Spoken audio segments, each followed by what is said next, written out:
Le sport ne forge pas le caractère, il le révèle.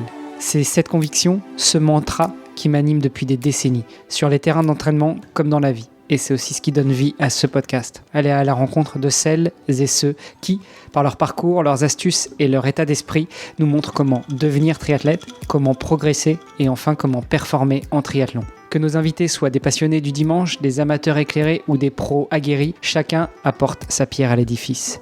Leurs expériences, leurs échecs, leurs victoires, c'est une mine d'or pour débloquer vos propres objectifs. Prêt à plonger ? Suivez le guide, ou plutôt suivez les guides. Et avant de commencer, un petit rappel. Retrouvez-moi sur les réseaux sociaux du podcast et sur votre appli préférée pour partager vos retours, vos questions ou simplement un petit mot d'encouragement.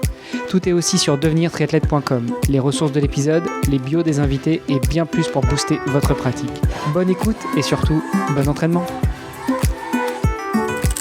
Salut les sportifs, c'est Hermano et je suis très heureux de vous recevoir sur un nouvel épisode du podcast Devenir triathlète. Mais vous allez voir, aujourd'hui, je suis vraiment très heureux parce que la personne avec qui je vais enregistrer, mine de rien, ça fait quand même quelques années qu'on se connaît et ça nous rajeunit pas. Il était un des tout premiers invités que j'ai eu sur un de mes tout premiers podcasts qui à l'époque s'appelait Nip Sport. Ça remonte à 2014, on est en 2026, donc ça fait déjà 12 ans que par micro interposé, on s'amusait à faire les cons. Oui, littéralement faire les cons. Et j'utilise ce terme parce qu'on arrivait à être sérieux tout en déconnant beaucoup. Je me rappelle très bien, c'était l'épisode 21 de Nip Sport où on n'arrivait même plus à parler avec mon co-animateur tellement on racontait des bêtises avec notre invité que je reçois aujourd'hui pour la première fois sur le podcast Devenir triathlète. Je suis très heureux de tendre le micro au docteur Denis Boucher. Hermano, j'aimerais te dire en commençant que le Québec te salue ainsi que tous tes auditeurs. Merci Denis. Alors oui, effectivement, vous l'aurez reconnu, l'accent de mon invité n'est pas l'accent de nos contrées normandes, bretonnes, où j'ai pas mal invité de monde en ce moment. C'est plutôt très à l'ouest et un peu plus sonore, puisque Denis Boucher, le docteur Denis Boucher, le seul et unique... il va nous faire son pitch, mais le seul Denis Boucher avec qui je parle est à Québec, n'est-ce pas Denis ? Oui, l'accent des vrais mâles. Des mâles alpha Hermano est au Québec, c'est le mien, c'est comme ça que ça se passe. Donc, moi j'ai toujours dit que les femmes qui veulent trouver un homme, un vrai, doivent venir au Québec. Peut-être à faire un saut à Luxembourg aussi, non ? Oui. Oui, tu sembles bien te débrouiller, Hermano. Alors, le Luxembourg et le Québec. Ça va. Écoute, on fera un petit triangle. Denis, normalement, je laisse mes invités se présenter pour nous en savoir plus sur eux, qui ils sont, etc. Mais venant de toi, j'aimerais que tu te présentes avec ta petite phrase habituelle. La seule phrase que j'ai jamais écoutée dans tes podcasts, parce qu'il faut le dire, ça fait 20 ans que tu fais du podcast et personne ne t'écoute jamais. C'est pour ça que ça fait 20 ans que tu répètes toujours la même chose. Non, mais plus sérieusement, tu peux nous faire ta petite phrase de présentation? Mon nom n'est nul autre que le fantastique, le merveilleux, l'extraordinaire et le tout-puissant Denis Boucher. Et il est important pour vous de savoir à ce moment-ci que je suis le seul homme dans l'univers à pouvoir diffuser la divine parole d'exercice. Amen. Merci, mon cher docteur Denis Boucher. Hey, c'est pour toi, Hermano, ça fait des années que j'ai pas fait cette introduction.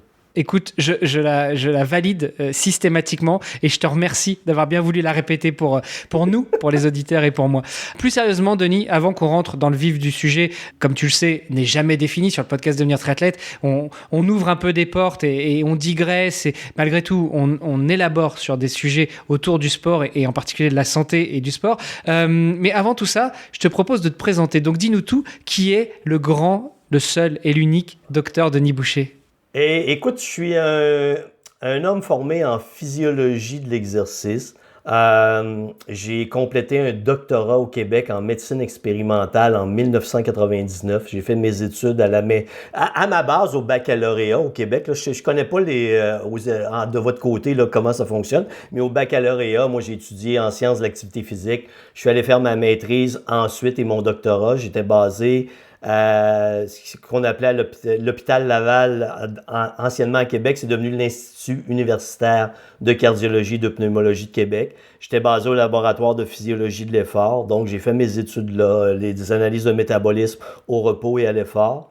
Quand j'ai terminé mon doctorat en 1999, avec un collègue, on a lancé une entreprise où on a vraiment acheté un laboratoire qui était 1999, le premier laboratoire de physiologie de l'exercice portable. Donc, on était le premier au Canada à l'importer, mais dans les premiers au monde à acheter le laboratoire. Donc, on était capable de faire des tests en laboratoire, mais aussi d'aller au niveau professionnel pour tester au niveau du hockey, qui n'est pas votre sport national, mais au Québec, le hockey est un sport vraiment très important. Et on a testé les Flyers de Philadelphie, qui était l'équipe de la Ligue nationale de hockey, une équipe de la Ligue nationale de hockey, donc des professionnels, qui nous a mis, je te dirais, sur la map, là, sur la carte. Wow, c'est vraiment une entreprise extraordinaire ce qu'ils font. Par la suite, j'ai vendu, parce que j'étais un très mauvais gestionnaire. Même si j'ai l'air très gentil comme ça à la radio, en podcast, je n'ai aucune empathie pour les gens. Je t'explique, Hermano, j'adore travailler. J'aime travailler, régler des problèmes. Et si tu arrives pour me voir, tu es mon employé et tu veux me parler de ta vie, tu veux me parler de tes problèmes, je vais m'endormir devant toi. Donc, moi, ça va être, Hermano, ferme ta gueule, s'il vous plaît, va travailler. Tes problèmes, j'en ai rien à foutre. Mais tu comprends que dans une ère moderne comme la nôtre, ça ne fonctionne pas. Et donc, j'ai vendu, j'ai eu une entreprise de transition qui n'a pas très bien fonctionné, que j'ai fermée, et je suis devenu consultant seul, moi-même, Denis Boucher avec moi-même, qui pouvait travailler à la journée longue. Et au fil des années, à force de travailler dans un laboratoire de physiologie de l'effort, j'ai fini par comprendre tous les algorithmes mathématiques de la physiologie. Et quand les biosenseurs sont arrivés, les Garmin de ce monde et tout ça, j'ai jeté le laboratoire, je l'ai mis à la poubelle et j'ai commencé à faire des analyses à distance. Ce que j'ai fait dans le monde professionnel. Et depuis ce temps-là, j'ai un programme de perte de poids, je fais encore des tests de VO2 max, je fais du suivi de clients, mais tout ça se fait à distance parce que je suis capable de recevoir des données, de faire des analyses, tout ça grâce aux algorithmes que j'ai pu utiliser, créer dans un environnement, dans un contexte de physiologie. Et j'en suis là aujourd'hui à pouvoir te parler, mais à avoir des clients qui s'inscrivent un peu partout sur la planète. Waouh! Et c'est vrai que il y a 12 ans, quand on a commencé à échanger ensemble et qu'on a fait les premiers épisodes de podcast, tu nous racontais tout ça. Tu devais encore être dans la phase de l'entreprise de transition où tu rencontrais encore des gens en physique. Là, maintenant, c'est plus le cas. Maintenant, c'est totalement digital. Oui. Mais je le disais tout à l'heure sur le ton de la rigolade, parce qu'on en avait déjà parlé en off. Mais à côté de ça, ça fait aussi plus de 20 ans que tu fais du podcast, que tu vas à la radio et que tu expliques tes théories qui sont pas des théories farfelues sorties de ta tête, qui est simplement l'exploitation, l'explication de ce que la science t'a appris et de ce que l'expertise sur le terrain t'a montré quand tu as testé. Alors c'est vrai que tu parles de physiologie, en France on ne parle pas forcément de physiologie, mais en gros c'est la médecine, la science du mouvement. Dans les pays anglo-saxons, on parle de physiothérapeute, par exemple, alors que chez nous, on parle de kinésithérapeute. Mais bon, voilà, on est sur la science du mouvement. Donc, tout ça, c'est tout ce que ton expertise, toute ton expérience t'a permis d'acquérir. Et c'est ce que tu as transmis pendant ces 20 dernières années aussi en podcast. Et tu me disais tout à l'heure que là, tu as arrêté parce que tu en as marre de répéter tout le temps la même chose. Et on rigolait en disant que est-ce que c'est parce que tu radotes ou est-ce que c'est parce que finalement il faut sempiternellement répéter la même chose, les mêmes basiques aux gens qui n'écoutent pas? Ouais, ben malheureusement oui. Je fais encore beaucoup de chroniques dans les émissions de radio à Québec, donc je suis très souvent invité au Québec, mais le podcast j'ai abandonné parce que oui, je me répétais et la problématique c'est qu'on est toujours pris je vais te donner le nom de l'effet, c'est l'effet Dunning-Kruger. Les gens sont beaucoup connectés aujourd'hui, peuvent suivre leurs données physiologiques en temps réel. Et les gens, beaucoup de gens, je ne dis pas tous les gens et pas tous les athlètes, s'imaginent que parce qu'ils reçoivent beaucoup de données, ils sont capables de comprendre ce qu'est la physiologie. Et l'effet de Dunning-Kruger, c'est qu'il y a beaucoup de gens qui sont incompétents et ils sont tellement incompétents qu'ils sont incapables de se rendre compte qu'ils sont incompétents. Alors, tu vas leur présenter des concepts physiologiques qui expliquent tel phénomène, ils vont dire le contraire. Ils sont convaincus qu'ils ont raison. Et c'est ce qui a fini par vraiment, je te dirais, m'écœurer de devoir me battre avec ce que j'appelais des ignorants. Et la meilleure stratégie pour éviter les ignorants, c'est de ne pas les écouter, de ne pas les confronter, de ne pas s'en occuper. Et malheureusement, par tout cet aspect, et aussi le fait que je vieillis probablement, moins de patience un peu. Non, que tu prends de l'âge, Denis. Ouais, exactement. Et voilà, c'est pour ça que j'ai abandonné, parce que je me dis, tu veux transmettre... Je vais te donner un exemple plus concret, Hermano. Tu sais que je fais beaucoup de tests de VO2 max, tu m'as déjà entendu parler du seuil d'échange gazeux, la transition entre l'utilisation des glucides entre l'utilisation des lipides et des glucides à l'exercice, la production de l'acide lactique, la réutilisation de l'acide lactique. Et à un moment donné, j'explique ça, il y a un entraîneur qui me dit, moi, j'ai jamais entendu parler de ça, du seuil d'échange gazeux. Ouais, mais foutu crétin, c'est pas parce que t'en as pas entendu parler que ça n'existe pas. Et là, il est en train de m'obstiner pour me dire que ce que je dis fait pas de sens. Oui, mais c'est ce qu'on fait dans tous les laboratoires de physiologie de l'effort à travers le monde. C'est ce qu'on analyse. Et toi, le crétin, parce que tu n'en as jamais entendu parler, que tu es entraîneur, tu crois que tu as raison. Tu vois, et c'est ça qui devient, ouais, OK, je vais fermer ma gueule, je pense. Mais alors, juste pour rester sur cette situation-là là, de cet entraîneur, comment lui entraînait ou entraîne encore, peut-être, malheureux, sans connaître cette base du seuil de l'échange gazeux? Sur quoi il se base pour pouvoir accompagner ses athlètes dans la progression ou moins dangereux dans le fait de ne pas se blesser? Je te donne ma vision de l'entraînement. L'entraînement doit être adapté à chaque individu. Beaucoup d'entraîneurs ont une méthode. Beaucoup d'entraîneurs, malheureusement, se croient des dieux vivants, où ils ont inventé une méthode et où ils ne mesurent à peu près rien. Et ils se disent, tous les athlètes doivent s'adapter à ma méthode et tous vont évoluer parce que ma méthode est la meilleure. Mais ils ne mesurent rien, ne mesurent pas de progrès. Et c'est ce que cet entraîneur faisait. Et quand t'as beau vouloir expliquer à cette personne, oui, mais tu ne mesures aucune dimension qui confirme les progrès physiologiques d'un individu. Toi, ta stratégie, c'est qu'il s'adapte à ta méthode, tu les épuises et tu penses que l'épuisement va produire des résultats à long terme. Mais t'as beau expliquer ça, oublie ça, ça fonctionne pas. Là. Ça passe pas dans un cerveau atteint par le Dunning-Kruger effect. Bon, alors ça, c'est un cerveau. Mais tous les gens qui sont potentiellement un jour amenés à t'écouter, peut-être qu'il y en a qui l'ont écouté, et peut-être qu'il y en a qui ont passé leur chemin parce qu'ils ont compris, d'autres qui restent parce qu'ils aiment entendre ta douce voix. Mais pourquoi est-ce que tu as arrêté, Denis? Non, écoute, 20 ans de répéter la même chose. Dans le fond, ce que j'explique est assez simple. Oui? Et j'ai pas réinventé le monde. J'ai seulement l'avantage d'avoir travaillé longtemps dans un laboratoire, d'analyser des quantités de données incroyables, d'observer le métabolisme en temps réel. Ça m'a donné une vision du monde que peu de gens ont après des milliers de tests. Et t'as beau le raconter sous différentes formes, arrive un moment où t'as carrément l'impression de dire « Hey, je fais seulement me répéter. Hein. Je suis tanné de m'entendre, j'en peux plus. C'est fini, ça arrête. Là. C'est assez. Je veux faire autre chose. » Je continue à faire ce que je fais. Mes podcasts sont en mode privé pour mes clients maintenant. Mais il y a une chose, je vais t'en raconter une. Qu'est-ce qui m'a... Le coup de grâce, Hermano. OK? Toi, tu fais un podcast pour le plaisir. Moi, je fais un podcast pour amener des gens à s'inscrire à mon programme. Mais étant un gars généreux, j'explique beaucoup de choses, vraiment des concepts complets sur mon podcast. Et un jour, je vois passer dans un article, OK, quelqu'un qui dit « Hey, Denis Boucher, le podcast de Denis Boucher, m'a aidé à m'améliorer de façon incroyable au niveau de ma préparation au triathlon. » Mais jamais cette personne a payé un plan chez moi. Tu comprends?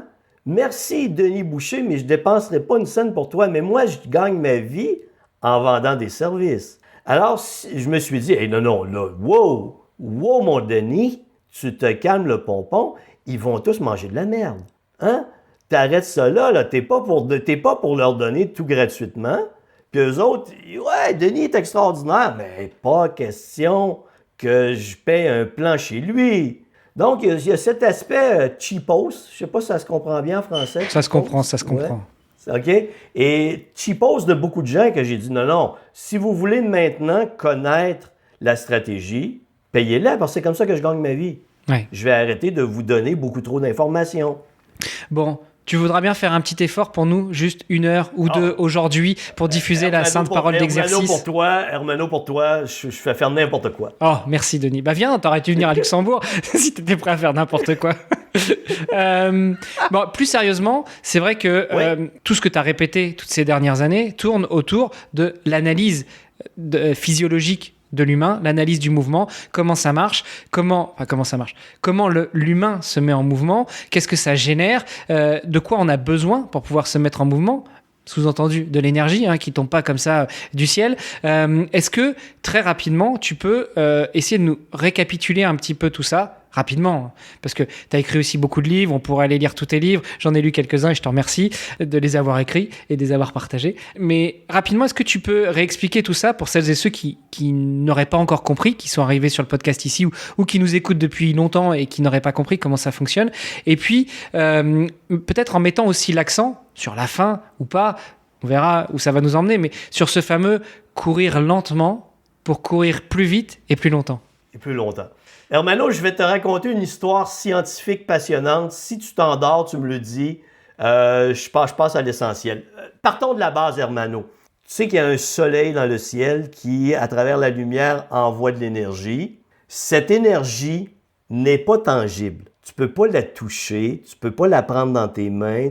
C'est de l'énergie et les plantes reçoivent cette énergie du soleil, prennent le carbone dans l'espace et les plantes se construisent avec le carbone grâce à l'énergie qui provient du soleil. Les animaux mangent des plantes, nous on mange des plantes et on mange des animaux et on prend cette énergie qui est à la base venue du soleil, on la consomme, cette énergie, et elle est sous forme de glucides, protéines et lipides à la base. Pour que nous puissions l'utiliser, notre corps doit transformer cette énergie en énergie utilisable par le corps humain. Ça se fait grâce à des organelles dans les cellules qu'on appelle des mitochondries. Mais pour ne pas se compliquer la vie, Hermano, on va appeler ça des petits rejets. Okay? Les petits rejets dans nos cellules prennent donc l'énergie qui provient des protéines, lipides, glucides et transforment ça en énergie utilisable par le corps humain. Dans une molécule, je vais loin en physiologie, qu'on appelle l'ATP. Mais encore, l'énergie, Hermano... Adénosine triphosphate, si je me souviens de mes cours de lycée. Adénosine triphosphate, c'est magnifique! Et cette énergie permet la contraction musculaire. D'accord? Si tu n'as pas d'énergie, ton corps ne fonctionnera pas bien très longtemps. Alors, dès le moment que tu commences à courir, imaginons, Hermano, que je te fais un test de VO2 max, tu commences à la marche. Pendant que tu marches, étant donné que l'intensité de l'effort pour toi n'est pas élevée, tu utilises des lipides. Par contre... Attends, je me permets, Denis, juste préciser aussi, protéines, lipides, glucides. Très rapidement, vulgairement, qu'est-ce que c'est? Protéines. Les protéines, c'est les constituants de ton corps, des muscles, les enzymes. Donc, c'est 3 structures moléculaires différentes, avec des fonctions différentes. Ça va? Les lipides, le gras. Protéines, on vient de l'expliquer. Glucides, les sucres. 3 constituants moléculaires différents. Et toi, à la marche, tu brûles des lipides. Mais juste pour t'expliquer la différence entre chaque individu. Si j'ai une femme d'1,55 m, obèse, qui pèse 100 kg, à la marche, c'est un effort maximal pour elle. Tu comprends que elle, déjà en marchant, elle utilise des glucides parce que c'est trop épuisant transporter le poids de son corps. Mais je continue avec ton test de VO2 max, Hermano. Tu commences à courir, j'augmente la vitesse du tapis roulant. Tu vas encore utiliser des lipides parce que ça va bien. Et dans cette zone où tu utilises des lipides, à la course à pied, l'impact de ton corps, de tes pieds au sol, n'est que de 1 G, le poids de ton corps. Ça va très bien, c'est magnifique, ça roule parfaitement. Mais arrive une intensité où ta vitesse est trop grande pour que tu puisses utiliser tes lipides, alors tu vas transiter vers l'utilisation des glucides, ce qu'on appelle le seuil d'échange gazeux. Et là, tu dois comprendre que la quantité de glucides en réserve que tu as dans le corps sous forme de glycogène ou disponible dans ta circulation sanguine est nettement inférieure à ce que tu as en lipides en termes d'énergie. Alors, ce que tu vas faire, c'est quand tu arrives à ton seuil d'échange gazeux, tu utilises des glucides, le sous-produit de la transformation, c'est de l'acide lactique, du lactate sanguin. Mais ton corps est capable d'utiliser le lactate en source d'énergie. Mais tu vides quand même tes réserves de glucides. Ta fatigue va arriver à un moment donné. Et plus tu augmentes en vitesse, plus tu utilises des glucides, plus tu produis de l'acide lactique. Et arrive le moment fatidique qu'on appelle en anglais le maximal lactate steady state, le seuil d'accumulation de lactate sanguin, où ton corps accumule du lactate et on sait qu'à partir de ce moment, tu as atteint la zone d'épuisement. Mais ça, on appelle ça une cinétique de consommation d'oxygène. Et pour chaque individu, c'est différent. J'ai des athlètes d'élite. Quand je parle de courir lentement afin de courir plus vite et plus longtemps, je ne parle pas d'une vitesse de course. Je parle d'une intensité physiologique. Il y a des gens qui, à 10 km à l'heure, ont déjà transité dans leur seuil d'échange gazeux. Ça veut dire qu'ils n'utilisent plus de lipides, ils utilisent des glucides. J'ai des athlètes d'élite qui courent à 18 km à l'heure et qui sont encore en train d'utiliser des lipides. Ça veut dire qu'ils partent courir 1 heure, ils reviennent, ils n'ont presque pas transpiré, ils l'ont fait 18 km à l'heure. Ils ont couru 18 km en 1 heure. Tu comprends? Sans se fatiguer. Si tu prends un Kenyan, il va aller, lui, jusqu'à 90% de sa capacité maximale. Il utilise des lipides. Il ne s'épuise pas. C'est pour ça qu'il court son marathon en 2h22. Tu comprends? Et c'est toute cette dimension que les gens ne comprennent pas. L'autre chose qui est importante sur le plan biomécanique, les gens veulent dépenser beaucoup d'énergie. Le but d'être performant, c'est à une vitesse donnée de dépenser le moins d'énergie possible. Faisons le parallèle. Si ton seuil, toi et moi on court, Hermano, ton seuil d'échange gazeux est à 18 km à l'heure, moi il est à 10 km à l'heure. Tu comprends qu'à 18 km à l'heure, je suis mort à côté de toi pendant que tu souris. Hein? Et toi, en plus, à 18 km à l'heure, ton impact au sol est à 1 G. Une fois le poids de ton corps, ta musculature, tu rebondis sur le sol, tu flottes sur l'asphalte. Moi, j'ai passé à 2 G, 2 fois l'impact de mon corps au sol, et comme je suis rendu dans l'accumulation d'acide lactique, je suis rendu à 3 G. Mes muscles travaillent comme des imbéciles pour essayer de me garder debout, à me déplacer. Ouais. Et peu de gens connaissent cette dimension fascinante, et quand tu leur dis, « Hey, si tu cours lentement, dans la zone, qui veut dire pas une vitesse, ta zone physiologique où tu ne brûles que des lipides et que tu te tiens dans l'extrême de cette zone, qu'est-ce qui va arriver? Tu vas repousser ton seuil d'échange gazeux et à un moment donné, il va le passer de 10 km à l'heure à 12 km à l'heure, à 15 km à l'heure, peut-être à 16 km à l'heure. Non, Denis, c'est pas possible. Ce que tu es en train de nous dire, c'est que ce n'est pas inné. C'est-à-dire, quand on naît, ce n'est pas figé que quelqu'un va avoir un seuil à 18 km/h et l'autre à 10. Ça veut dire qu'on peut évoluer dans le temps avec un entraînement intelligent. Ben oui! N'est-ce pas incroyable? N'est-ce pas fantastique? La génétique, selon les sports, a une influence qui va varier de 40 à 70% sur la performance. Donc, tout le monde a un potentiel d'amélioration. Et quand tu parles aux coureurs, leur idée, c'est toujours de courir vite dans l'espoir de s'améliorer. Mais il y a une manière très simple de se rendre compte qu'un athlète est en train de s'épuiser. Je te donne un exemple. Tu fais un test de VO2 max. Exemple, l'athlète est à 55 de VO2 max. Plus le VO2 max est élevé, normalement, plus tu es en forme. Mais il y a le parallèle avec le seuil d'échange gazeux. Tu peux avoir un VO2 max très élevé, mais avoir un seuil d'échange gazeux très bas, parce que tu es sprinter, par exemple. Et que toi, c'est pas vraiment l'endurance, c'est la vitesse qui compte, le sprint, la puissance explosive. Mais quand tu arrives dans cette dimension où tu vas améliorer ton VO2 max, tu testes le VO2 max d'un individu et tu mesures sa masse grasse et sa masse musculaire. S'il s'est trop entraîné, la personne s'entraîne pendant 3 mois, d'accord? Et elle s'entraîne en imbécile, vraiment, elle court, elle pense s'améliorer en courant le plus vite possible. Et tu arrives 3 mois plus tard, tu la testes, son VO2 max est passé de 55 à 52 et son seuil d'échange gazeux a diminué, elle a perdu de la masse musculaire. Tu sais que la personne est en surentraînement. Mais je ne connais pas beaucoup d'athlètes qui procèdent comme ça, se tester régulièrement pour voir est-ce que j'ai vraiment progressé. Ils sont toujours en train de regarder leur montre, là, sont dopés à leur montre, ils se regardent aux 30 secondes, ils regardent leur pace et pour eux, c'est la seule indication de progrès. Mais tu peux avoir pendant 3 mois une indication de progrès sur un pace, mais physiologiquement, tu es en train de dépérir. Et si tu ne préviens pas ça, tu vas arriver en surentraînement, tu vas t'épuiser, tu vas avoir des blessures. Tu n'as plus de plaisir à courir parce que tu es essentiellement en performance. Tu es en train de virer fou parce que tu as oublié que courir, ça doit être du plaisir.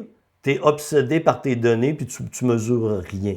C'est le monde dans lequel on est rendu vraiment qui est triste. Et étrangement, tu irais courir pour le plaisir sans jamais être essoufflé, tu deviendrais beaucoup plus en forme qu'un imbécile qui est toujours en train de regarder son pace sur sa montre. Bon, on reste quand même sur le 80-20, c'est-à-dire 80% où on n'est jamais essoufflé et 20% où il faut quand même faire monter un petit peu la machine. Non. Tu peux le faire si ça te fait plaisir, mais tu n'as aucune preuve que ça va t'améliorer.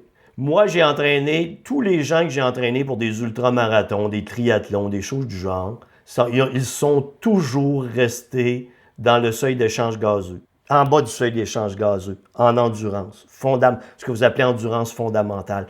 Tout le temps. Parce que, je t'explique une chose bien importante, Hermano, plus tu t'améliores, traduisons-le en fréquence cardiaque. Si ton seuil d'échange gazeux se présente à 150 et que tu l'augmentes, il arrive à 170 à un moment donné. Donc, de ta fréquence cardiaque de repos jusqu'à 170 battements par minute, tu utilises des lipides. Donc, tu es rendu une machine de guerre au niveau de l'endurance fondamentale. Mais quand j'arrive dans des extrêmes, si ta fréquence cardiaque maximale est de 185, tu comprends, si j'arrive à 171, 172, 175, ben ça peut être une intensité trop grande qui fait que tu vas te blesser. Mm-hmm. Tu as moins de risques de blessure en restant en endurance fondamentale. Mais comment on travaille sa vitesse alors dans ce cas-là, Denis, sans être un sprinter? Mais comment on augmente sa vitesse de performance? Je sais pas, on prépare un marathon. On pense être capable de courir un marathon en 3 heures. Aujourd'hui, on va courir, on est sur les allures de 4 heures au marathon. Donc il va falloir gagner 1 heure sur 3 mois, 6 mois, 9 mois, 12 mois d'entraînement, peu importe. Ouais. Comment on progresse si on est toujours en dessous de son seuil? C'est ce que je viens de t'expliquer. Je sais, mais répète-le. Mais je le répète. Oh, putain. C'est pas pour moi, c'est pour ceux qui n'ont pas compris, Denis. Si tu t'entraînes en bas de ton seuil d'échange gazeux, tu vas le repousser. Exemple, traduisons-le en kilomètres et en fréquence cardiaque. Ton seuil d'échange gazeux se présentait à 10 km à l'heure à une fréquence cardiaque de 150 battements par minute. Tu vas t'entraîner pendant 2 mois. Tu vas être rendu à 12 km à l'heure. Donc, tu vas être passé de 10 km à l'heure à 12 km à l'heure sans t'épuiser. Tu vas continuer à t'entraîner. Et peut-être que ta fréquence cardiaque va augmenter seulement jusqu'à 155 battements par minute. Et là, tu vas continuer à t'entraîner. Tu vas atteindre 13 km à l'heure, 14 km à l'heure. Donc, tu es passé de 10 km à l'heure sans t'épuiser jusqu'à 14 km à l'heure. Et si tu es capable de courir à 14 km à l'heure sans t'épuiser, tu comprends que tu viens de t'améliorer là, sur le temps que tu fais. Parce que si ton seuil d'échange gazeux est à 10 km à l'heure et toi, tu commences le marathon et tu vises une vitesse moyenne de 14 km à l'heure, tu n'y arriveras jamais. Tu vas crever, mon Jean-Guy. Ouais.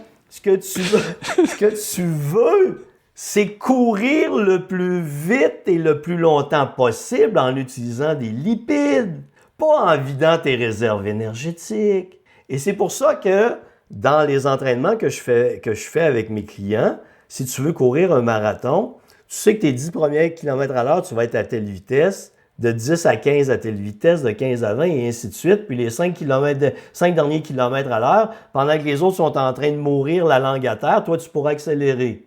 Et tu vois, même, beaucoup de gens vont courir un marathon sans même de préparation sur les intensités qu'ils vont suivre sur le marathon.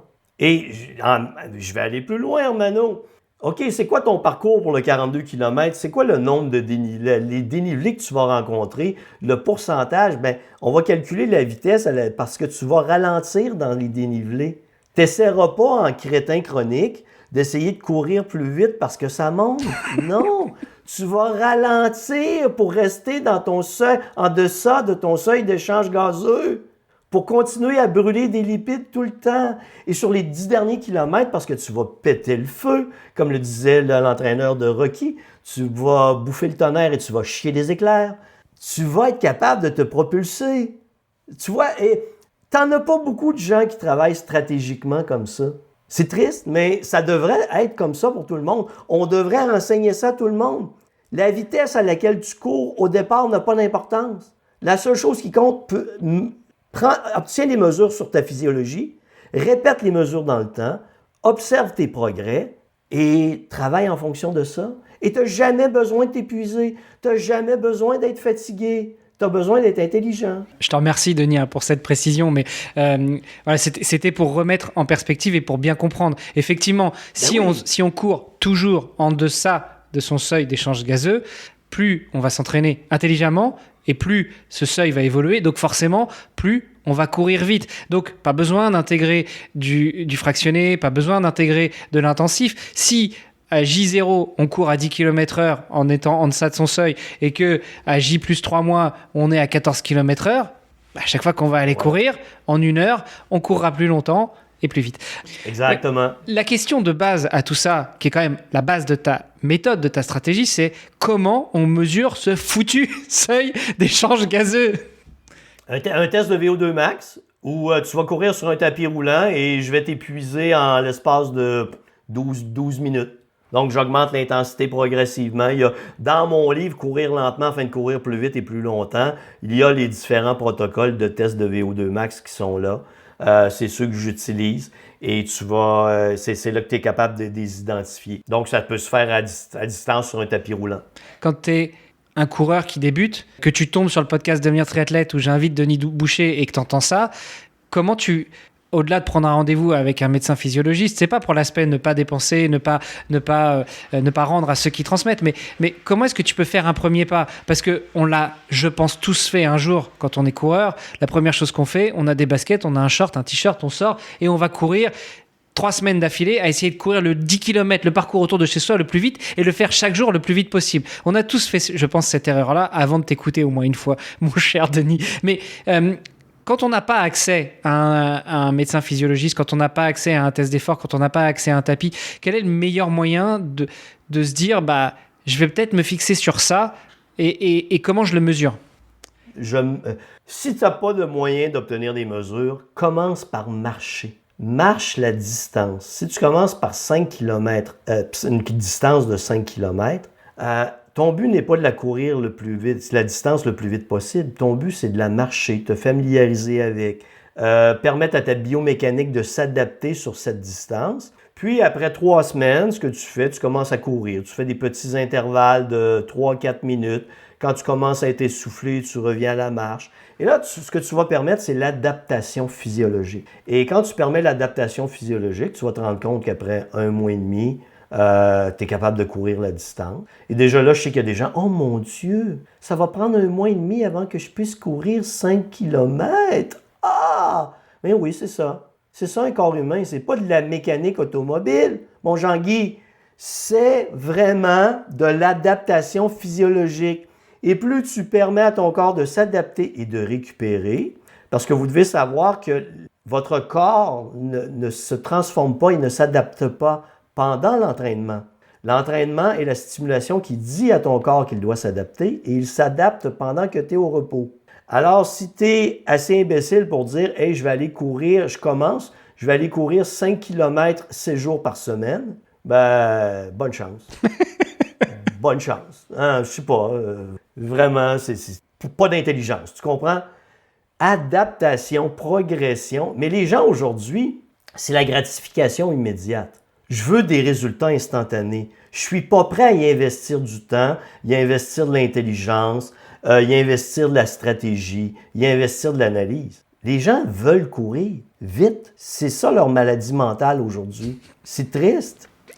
Est-ce qu'il y a des signes physiologiques qui te permettent de définir quand tu approches du seuil d'échange gazeux? Tu l'as dit par exemple, commencer à aller marcher, après commencer à aller courir, et quand vous commencez à être essoufflé, alors vous vous remettez à marcher. Est-ce que ça par exemple c'est un signe physiologique pour quelqu'un qui est déjà un petit peu entraîné, de se dire « Ah, là, je passe un seuil. La respiration s'accélère, elle devient saccadée. » Ou le bon vieux, vous allez faire votre récup et il faut que vous puissiez parler pendant que vous courez, ça veut dire que vous êtes à la bonne allure. Est-ce que c'est viable pour toi? C'est encore vrai. Physiologiquement, ce que vous allez observer, c'est si on augmente l'intensité alors que vous êtes dans votre zone d'utilisation de lipides, c'est l'amplitude de la cage thoracique qui va augmenter pour amener plus d'oxygène aux muscles. Par contre, lorsque vous transitez au-delà du seuil d'échange gazeux, vous commencez à utiliser des glucides, votre corps produit plus de CO2, vous devez éliminer le CO2, alors c'est la vitesse de respiration qui augmente, l'essoufflement s'installe.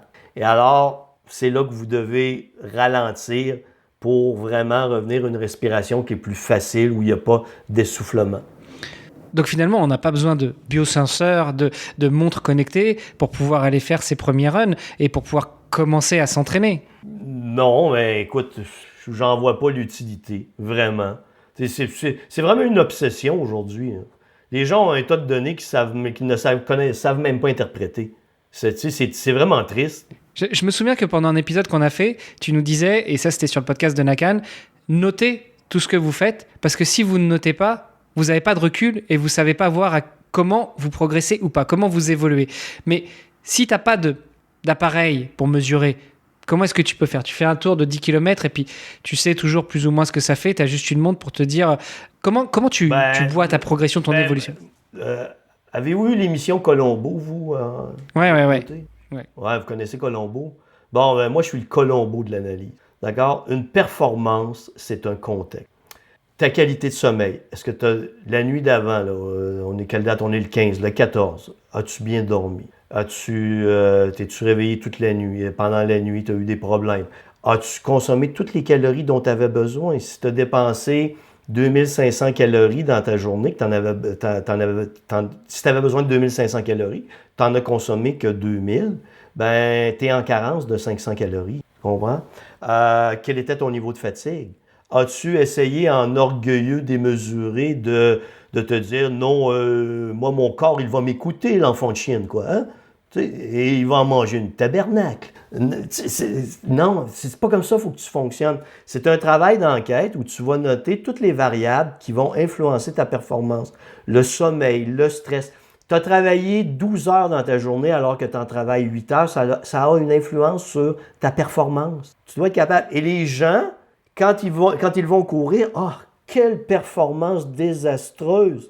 Aujourd'hui, j'ai couru mon 10 km, ça m'a pris 2 minutes de plus. Oui, mais Jean-Guy, t'as pas dormi de la nuit, t'as pas mangé, puis t'as travaillé 16 heures dans ta journée. Voyons, tu t'attendais à quoi? Tu t'attendais à être extraordinaire?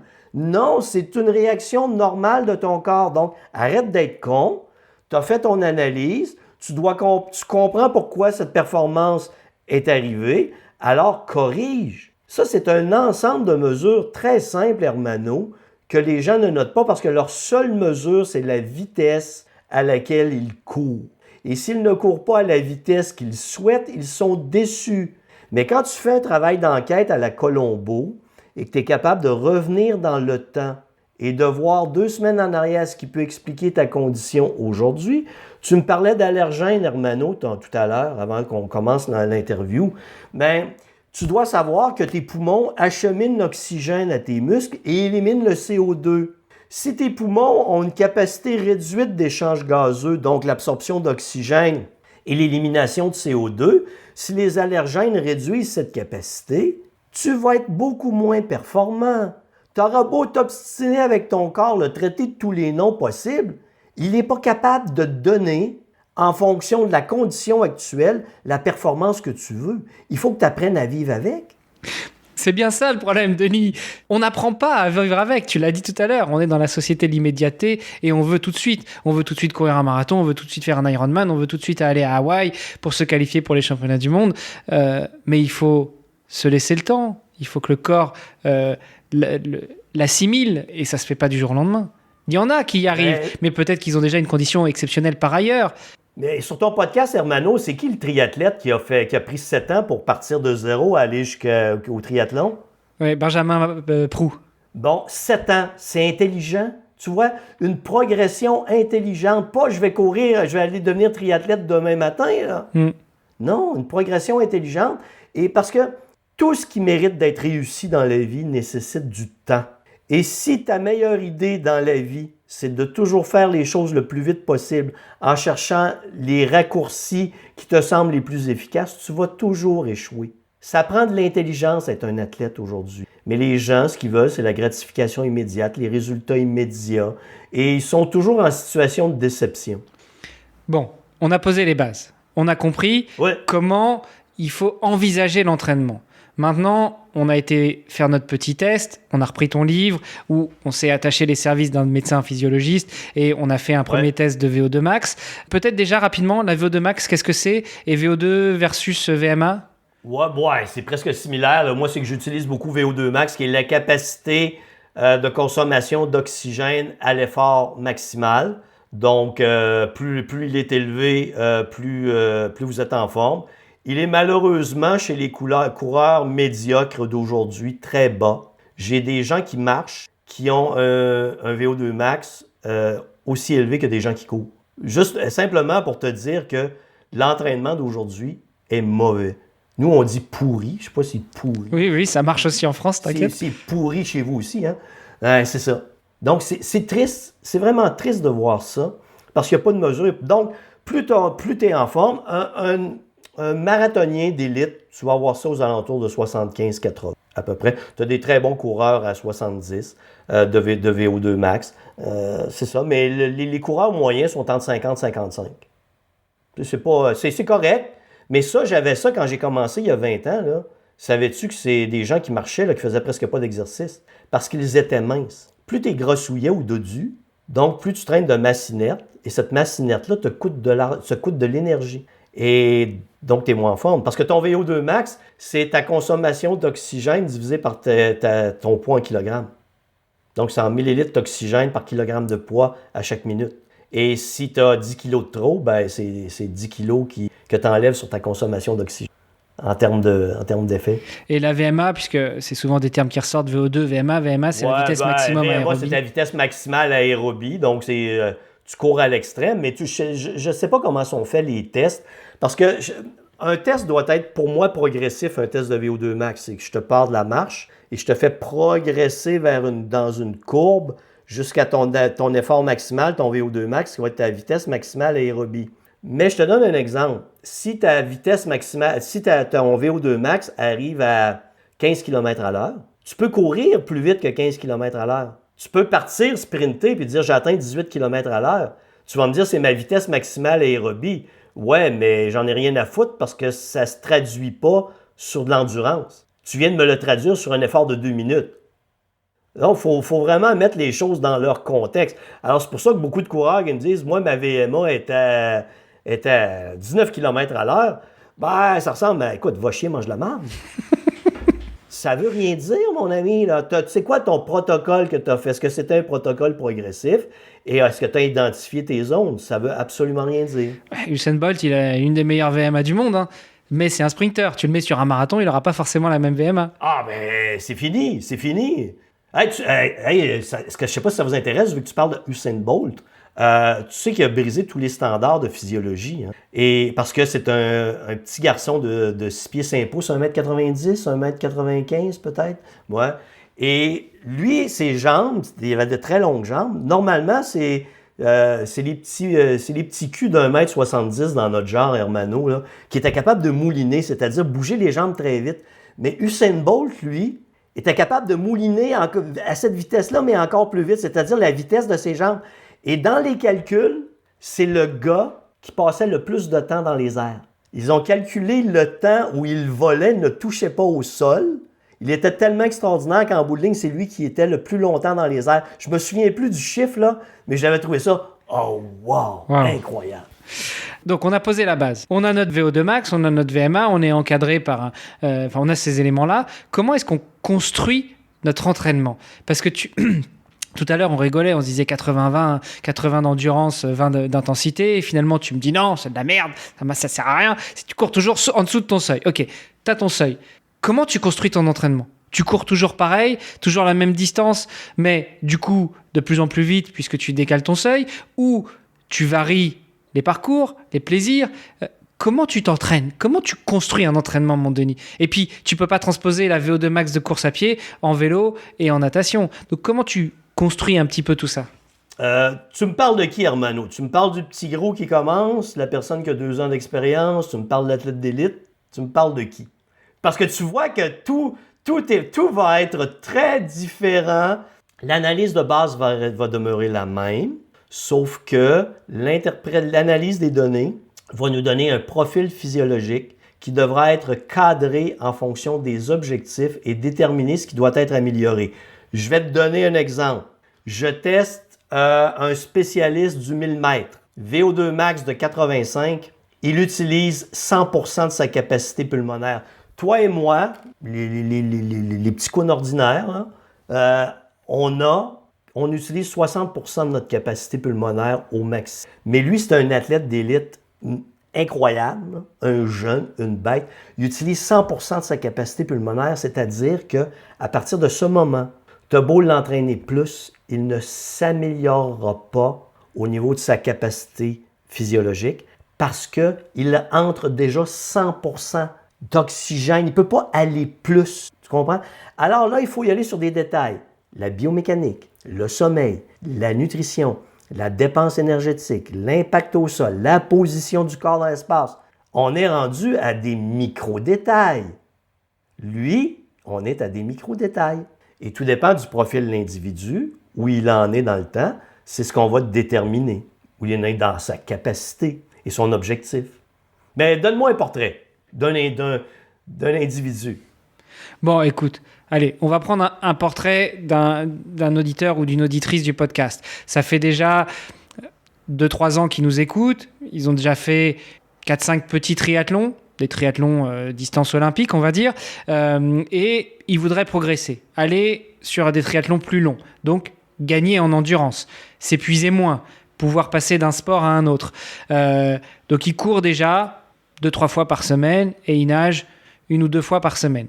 Mais il y a encore beaucoup de progression à faire, puisque les gens s'épuisent et ils n'arrivent pas à passer au seuil d'après. Comment est-ce qu'on peut construire un entraînement là-dessus? Je vais faire un test de VO2 max sur tapis roulant et un test sur vélo pour obtenir les deux portraits physiologiques. La natation, c'est un peu plus dur. C'est très difficile de tester une condition physique en piscine. Ça se fait, mais pas moi. Et là, ce que je vais analyser, c'est qui est cet individu? Quel âge a-t-il? Quel genre de travail fait-il? Est-ce qu'il travaille encore? Est-ce qu'il a 12 enfants?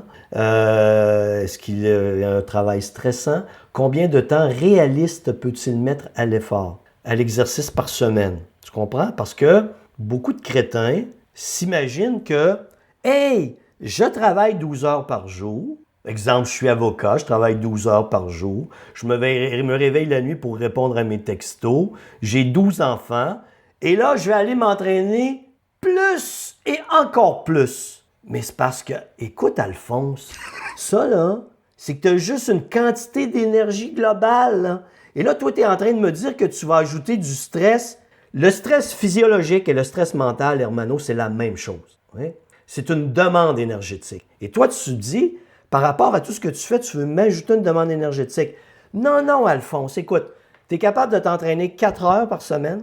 Ça sera 4 heures par semaine. On va le faire de façon stratégique. Maintenant, je peux dire à Alphonse, tu n'y arriveras jamais. Limite-toi au petit triathlon.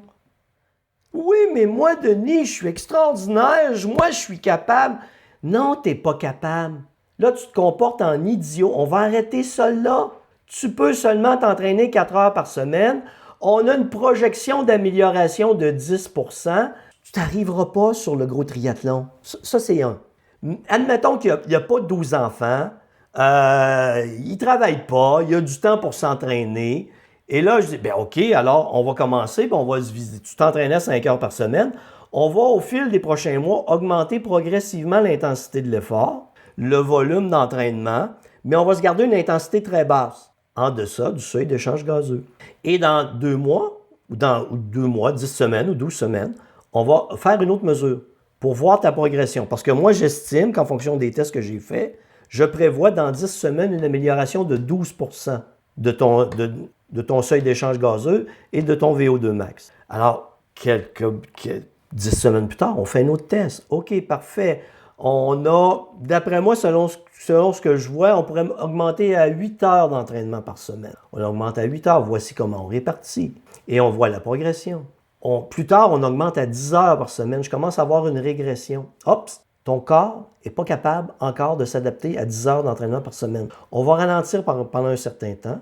Puis, plus tard, on va augmenter de nouveau le volume d'entraînement, c'est-à-dire le nombre d'heures, et on verra ce que ça donne. Et j'ai des gens, moi, qui ont plafonné à 12 heures d'entraînement par semaine, parce que leur corps est incapable de tolérer plus de 12 heures d'entraînement.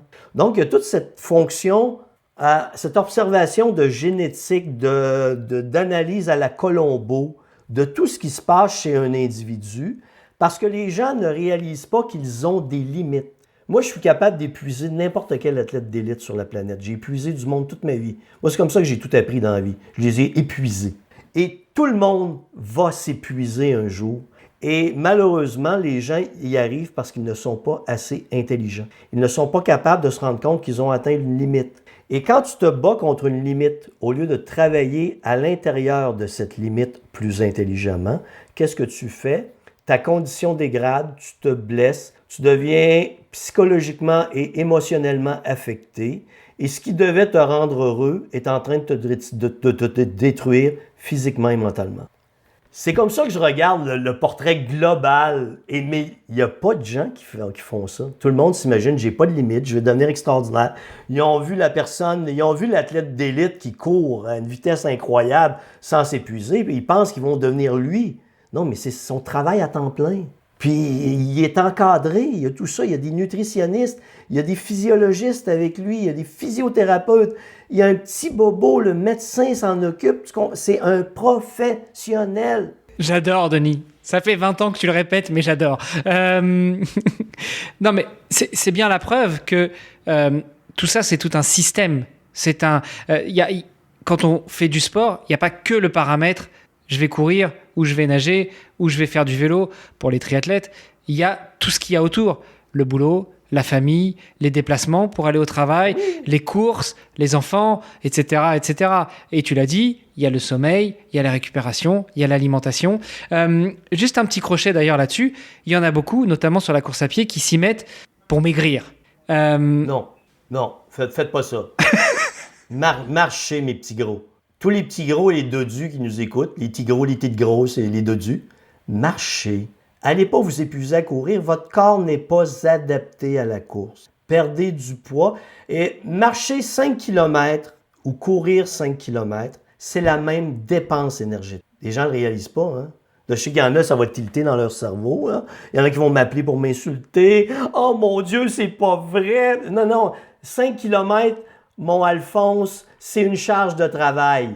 Que tu la cours ou que tu la marches, c'est la même dépense énergétique à 50 calories près. Donc, va marcher. Tu commences par 1 km, marche 1 km.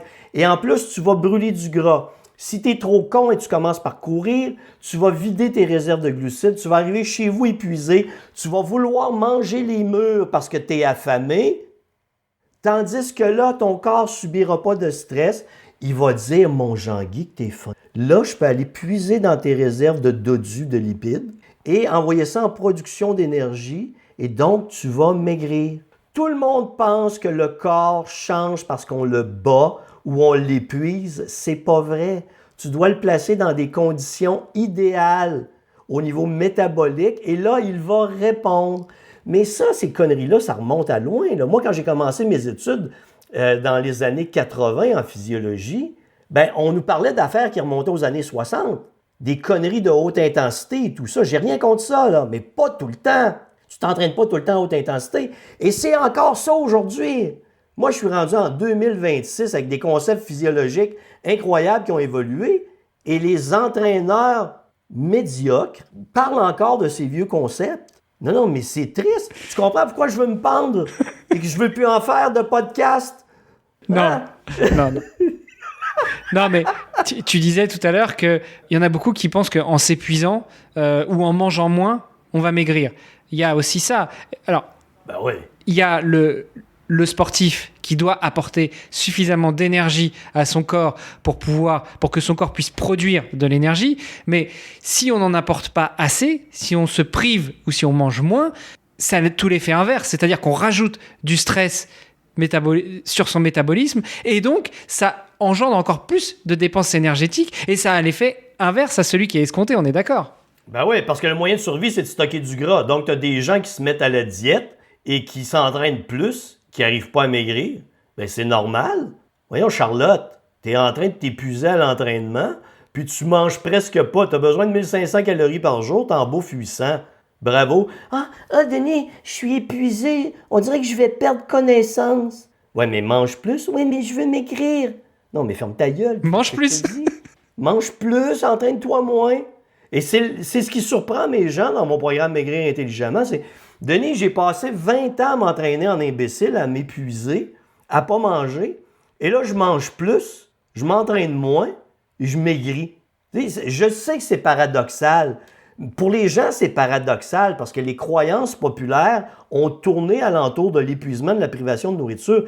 Mais quand j'observe ça, moi, sur le plan physiologique, ce que je vous raconte, c'est la réalité physiologique. On parle de l'entraînement à jeun, Denis? Ah non! Tu veux vraiment me faire souffrir? Tu connais des gens qui s'entraînent à jeun? Non, je ne donnerai pas de nom, Denis, parce qu'à chaque fois que j'entends ça, je leur dis, écoute, cherche un podcast de Denis Boucher. OK. Levez la main, là, tous ceux qui s'entraînent à jeun. Vous êtes des imbéciles. Je vous explique une base bien simple. Moi, je vais les appeler des ticounes. Des ticounes, ça ne te dit rien en France. Hein? C'est que nous, on avait une émission à Québec. OK? Ça parlait dans l'ancien temps au Québec, dans les années 1800 à peu près, au début du siècle 1900. OK? Puis les gens vivaient sur des fermes. Puis tu avais l'handicapé mental qui était dans l'émission, puis il l'appelait ticoune. Et nous autres, c'est resté dans la culture populaire, quelqu'un de pas très intelligent. T'sais, fait qu'on on les appelait ticounes. Donc, c'est pour ça que je vous insulte et je vous appelle des ticounes. Votre corps a besoin d'énergie. Votre corps a besoin d'énergie pour répondre à la stimulation qu'est l'exercice, pour s'adapter. Mais tout ça se fait en présence d'énergie. Alors, toi, ta meilleure idée dans la vie, c'est de partir d'aller courir 10 km à jeun, pensant que tu vas maigrir plus. Non, tu deviens plus con à chaque kilomètre que tu cours. Parce que tu vides des réserves énergétiques que tu n'as presque plus, tu vides ta bête. Tu penses que tu vas obtenir de meilleurs résultats, tu arrives chez vous, tu es fier de toi. Regarde-moi comment je suis hot. Je suis à moitié mort, je suis épuisé, j'ai mal partout, mais j'ai couru à jeun. Non, mais tu veux des résultats ou faire des conneries? Ton corps a besoin d'énergie. Si tu dépenses 3500 calories dans une journée, parce que tu t'entraînes, tu dois manger 3100 calories. Et tu ne dois jamais rien faire à jeun, à l'entraînement. Mais pourquoi? Parce que tu nous as expliqué qu'on a besoin d'énergie. OK. Pourquoi, au réveil, on ne peut pas avaler un verre d'eau et puis aller courir? Quel est l'impact physiologique sur le corps? Fatigue. Si tu manques d'énergie, tu te lèves. Je te donne un exemple. Tu as décidé de faire les conneries de jeûne intermittent. Là, tu t'as dit, je vais faire le 18 quelque chose. Tu es 18 heures sans manger. Tu te lèves le matin. Tu vas courir. Finalement, ça va être 20 heures sans manger. Mais ton corps, lui, va se fatiguer pour l'intensité de l'effort que tu vas faire. Il va se fatiguer plus. Tu vas vider des réserves énergétiques que tu aurais pu conserver pour l'adaptation et pour l'efficacité. Donc, tu crées un stress physiologique à ton corps supplémentaire dans l'espoir qu'il va répondre mieux. Quand je dis stress physiologique, il y a une différence entre stress physiologique et stimulation. Moi, je veux que les gens stimulent leur corps, je veux que mes clients stimulent leur corps et ne lui occasionnent aucun stress physiologique. Un stress, c'est une incapacité de s'adapter. Merci. On a parlé de l'alimentation, et de l'énergie et autres. On peut parler aussi rapidement de l'hydratation, parce que dans l'eau, il n'y a pas d'énergie. Malgré tout, notre corps en a besoin. Toutes les réactions physiologiques du corps humain s'effectuent dans l'eau. Si vous êtes déshydraté, vos organes vont devenir défaillants. Le foie va moins bien fonctionner, les reins vont moins bien fonctionner, votre cœur va moins bien fonctionner, le courant électrique qui s'en va à vos muscles pour la contraction va être défaillant. Tout devient désorganisé. Et si vous êtes en déshydratation sérieuse, vous savez que vous pouvez en mourir. Pas compliqué. Donc, c'est 3 jours, vous êtes fini. 3 jours pas d'eau, c'est bonsoir, il est parti. Bon, mais ça, c'est la théorie. Mais en réalité, quand on s'entraîne, au-delà d'avoir soif, qui n'est pas forcément le marqueur de la déshydratation, mais comment on arrive à quantifier ce qu'il faut boire ou pas? Et puis, attends, je t'emmène sur un terrain que tu vas aimer. On a parlé des biosenseurs, des montres connectées, etc. C'est un peu le fléau de notre siècle. Il y a aussi toute la partie sur l'hydratation. Vous buvez de l'eau qui désaltère, c'est une chose, mais pas que de l'eau. On rajoute des électrolytes, on rajoute de l'isotonique, on rajoute tout ça. Comment, quand on ne connaît pas, quand on ne sait pas, quand on n'est pas accompagné et qu'on découvre, qu'on t'écoute pour la première fois sur le podcast, quelles orientations tu peux donner? Si tu commences, si tu fais de l'exercice en bas de 50 minutes, tu ne seras jamais déshydraté. Si tu commences à faire du plus longue distance, si tu veux savoir la mesure de, exemple, je vais courir 10 km, je me lève le matin, je me pèse nu, je vais courir mon 10 km, je reviens. Si j'ai 1 kilo de moins, je sais que j'ai à peu près brûlé 1 litre d'eau. Donc, j'ai eu besoin d'1 litre d'eau en fonction de la température et de l'humidité. Tu comprends? Attends, t'as fait une connerie parce que là, t'es parti à jeun. Tu te lèves, tu prends ton petit-déj, après tu te pèses nu et après tu vas courir. Ouais. Oui, exactement. C'est très, très bon. Hermano, merci de me corriger. Et c'est la manière simple de le faire. Et quand tu arrives dans des longues distances, il y a des chartes qui existent pour éventuellement calculer la perte de sodium et de potassium pour faire du remplacement d'électrolytes. Et c'est aussi simple. Donc, au fur et à mesure que tu n'as pas besoin de mettre ça en place au départ. Ce qui est vraiment important, c'est ton apport en calories, protéines, lipides, glucides, ton sommeil, ta gestion du stress, le temps, le volume, l'intensité de l'entraînement en fonction de tes objectifs et en fonction de tes capacités. Et plus tard, là, tu peux aller ajuster ça. Merci, Denis. Est-ce qu'il y avait d'autres sujets que tu voulais voir? J'ai tapé un petit peu dans tous les sens, c'était un peu décousu, mais l'idée, c'était aussi de faire quelque chose d'assez général. Ouais. J'aimerais aborder la notion de fatigue. Je vais te donner une définition scientifique de la fatigue. Parce que si je te demande, Hermano, c'est quoi la fatigue, tu vas me décrire ce que tu ressens. Mais tu n'as pas vraiment une définition scientifique. Mais écoute bien la définition scientifique. La fatigue, c'est l'incapacité de maintenir un effort physique ou mental de même niveau. Si tu commences à courir, tu pars à 15 km à l'heure, il n'y a pas grand chance que tu maintiennes 15 km à l'heure pendant 2 heures, à moins que tu sois un athlète d'élite. Donc, ta vitesse va dégrader. Dès le moment où tu n'es plus capable de maintenir ton 15 km à l'heure, dans cet exemple, tu es en situation de fatigue. Si tu comprends cette notion, tu cours un marathon et tu te laisses prendre. Tu dis, je vais le courir le plus vite possible. Et après 3 km, tu as commencé à ralentir, c'est que tu es déjà en train de te fatiguer. Qu'est-ce qui va arriver? Tu vas être épuisé, ça va être fini, ça ne sera pas long. Il faut que tu comprennes cette notion. Sur le plan mental, tu as beaucoup de demandes. Je vous l'ai dit, une demande mentale, c'est une dépense énergétique. Votre cerveau, c'est 20 à 30 % de votre métabolisme. Si vous dépensez 2000 calories au repos, vous savez que vous n'êtes pas loin de 400 à 600 calories de dépenses énergétiques au niveau de votre cerveau. Mais si vous êtes toujours en train de vous inquiéter, votre travail, vous êtes en surcharge cognitive tout le temps, à un moment donné, vous allez être sur une tâche, vous allez vous déconcentrer facilement. Vous allez dire, oui, mais pourquoi? C'est parce que tu es épuisé, c'est la fatigue. Tu n'es pas capable de te concentrer. Avant, tu te concentrais pendant 15 minutes sur une tâche, tu es rendu à 10 minutes, tu es rendu à 2 minutes, puis tu cherches à l'éviter, tu es épuisé. Et cette notion doit être très importante parce que les gens, dès qu'ils ressentent de la fatigue, au lieu de se dire « je vais corriger le tir, je vais faire attention à moi, je vais ralentir, je vais être plus intelligent, je vais mieux gérer mon stress, je vais analyser les demandes cognitives qui m'épuisent », non. Ils essaient de pousser plus loin. Moi, ça ne peut pas m'arriver de fatiguer. Je suis tellement extraordinaire, je suis tellement hot, je suis tellement plus que moi-même que ça ne peut pas m'arriver la fatigue. Alors, ils poussent. Arrive un moment où dans leur vie, un matin, leur corps, qui leur a envoyé plein de signaux, dit « Jean-Guy, tu t'es comporté en crétin pendant des mois. Je t'ai averti. Tu n'as pas écouté. Tu as poussé encore plus. Ce matin, c'est le burn-out. Tu n'es plus capable, je me lève plus, j'arrête cela.